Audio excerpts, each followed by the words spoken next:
Big NFL news is Bengals trade for Super Bowl and MVP veteran quarterback. Stay tuned to find out who and can he help the Bengals turn their season around. And MLB is in the playoffs. The NHL season has started, and the NBA preseason is started already. Earlier today, according to Adam Schefter breaking news, Browns quarterback Joe Flacco is heading to Cincinnati in a trade along with a 6th round pick, and the Browns receive a 5th round pick in return. Shadur Sanders now is the backup quarterback, and the Browns had 5, now they have 2 quarterbacks. Flacco with the Browns went 1-3. He threw 160 times, completing 93 passes for 815 yards in 4 games and 2 touchdowns and 6 interceptions. Nothing against the Browns, but he goes to a team in need of a quarterback with Burrow out. He even has more options at receivers, or should I say more household names. Jamar Chase, T. Higgins, Andre Yoshivash, Mike Gesicki. How long will it take for him to build chemistry with the Bengals? And can he help them turn their season around? The Bengals did just lose to the Lions, who are one of the best teams in the league to me. Stay tuned to find out where they are in my rankings. Rankings will be coming up soon.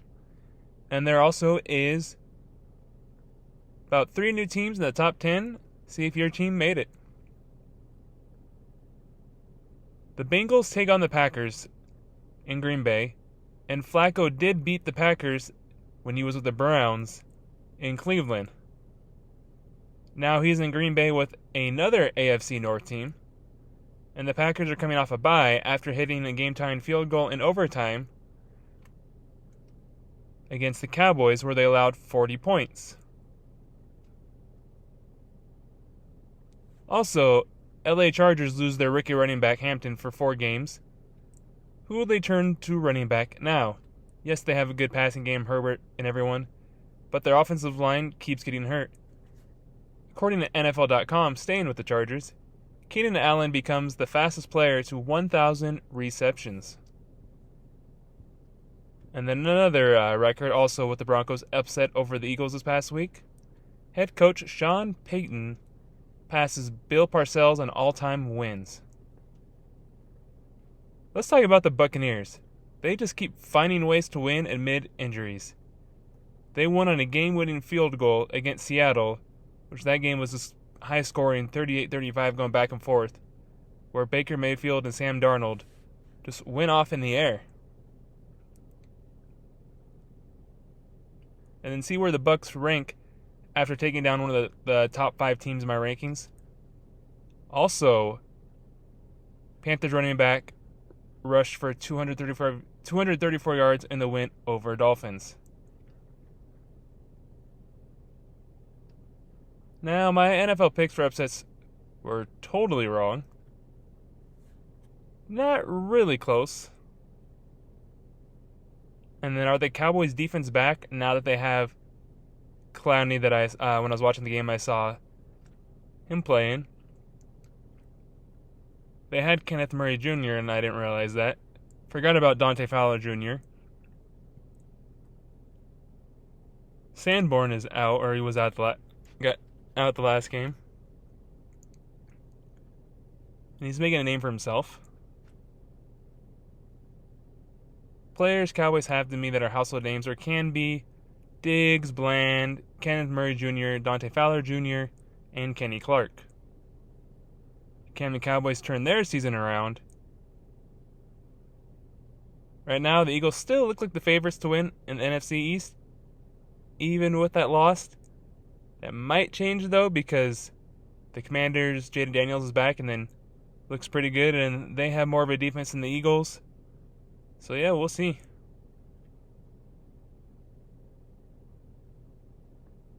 Can the Cowboys maybe sneak in the playoffs? As a wild card and be healthy at the end of the season and make a run? Yes, I know they played the Jets, but it looks like things are in the up. And then the Houston Texans, let's stick in Texas. They beat the Ravens by a lot. Granted, the Ravens were without a lot of players because of injury. So how will Houston do when facing a healthy, good opponent? We just got to wait and see. And then I said, is the Ravens season done? So it's going to happen with them now. Also, 2 teams get their first win of the season.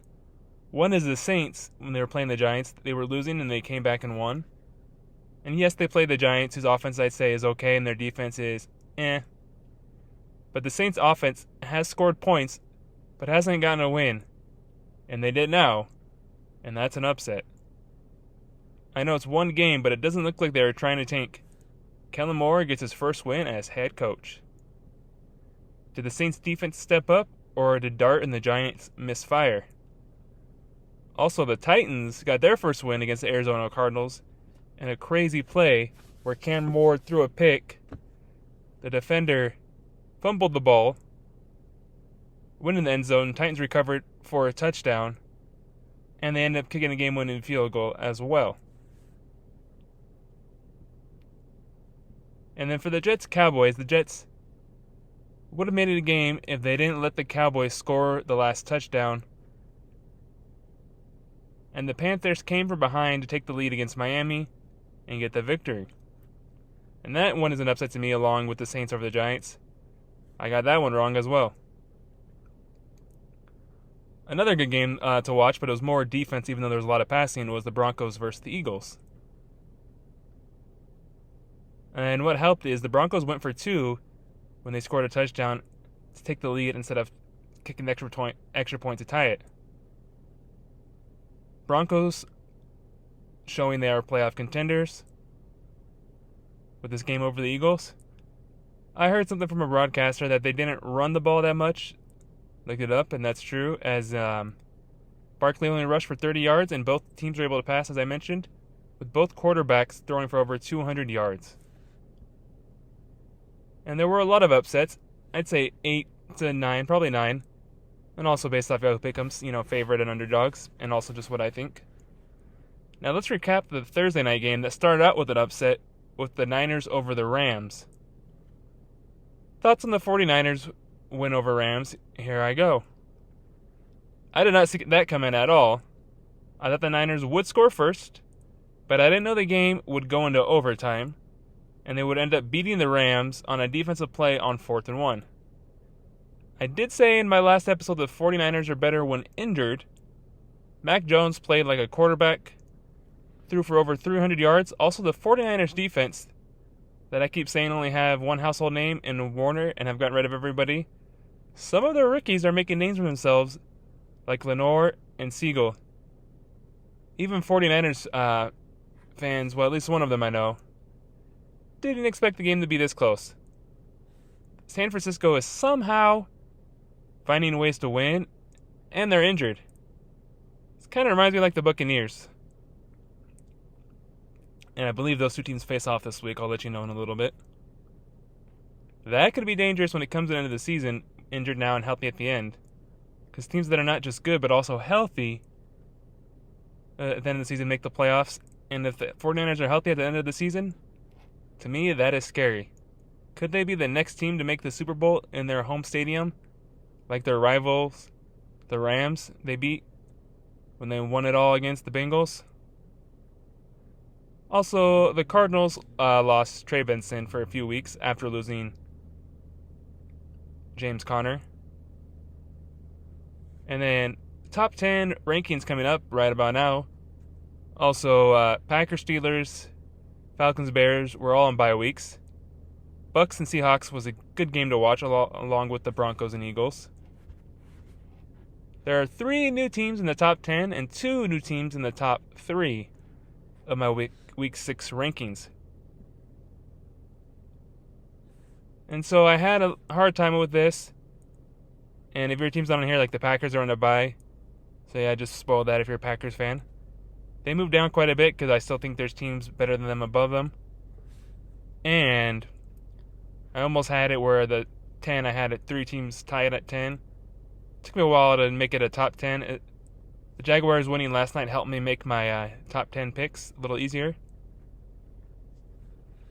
And then if you're wondering when you see why the Jags and Chiefs are next to each other, I still think the Chiefs overall are better even though they lost. I have them ahead by 1, so you'll see that when I post them on social media.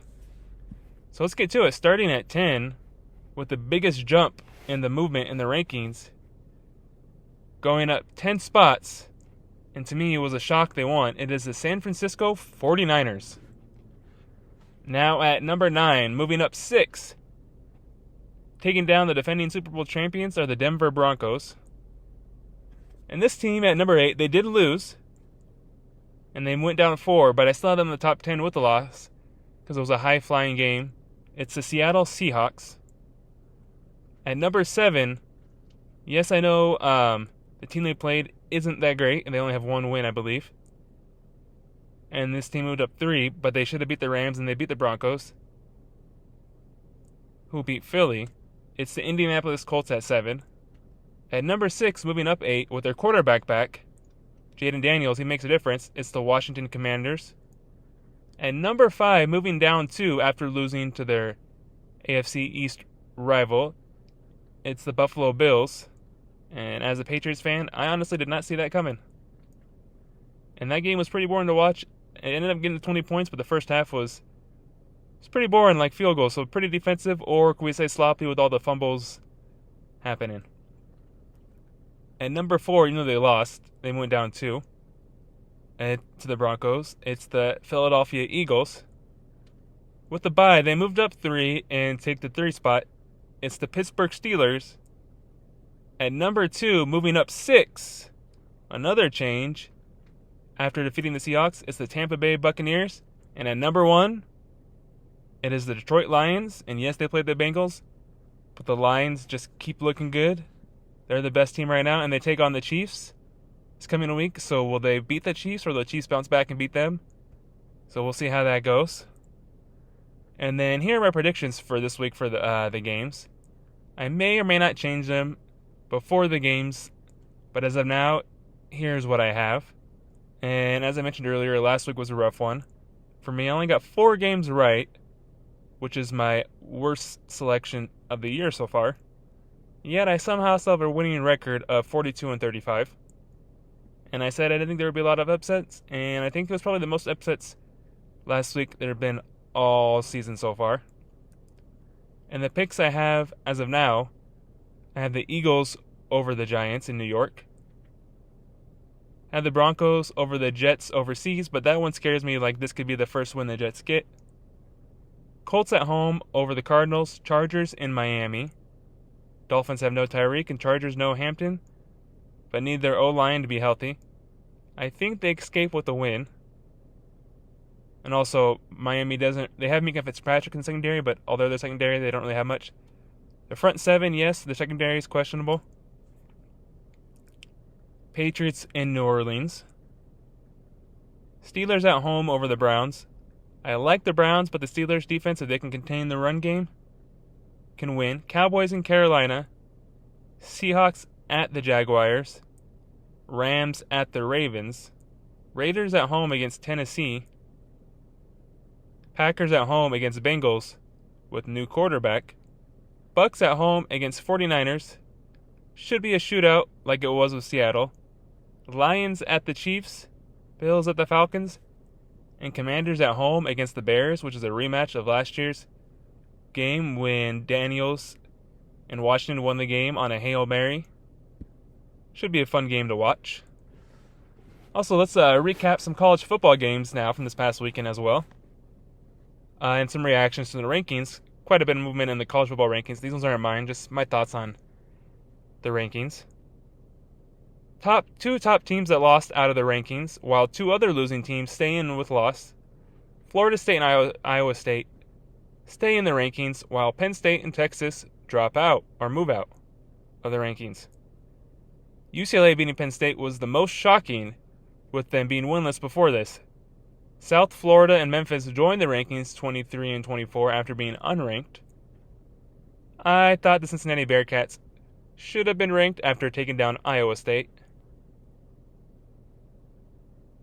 And then also baseball's in the playoffs right now.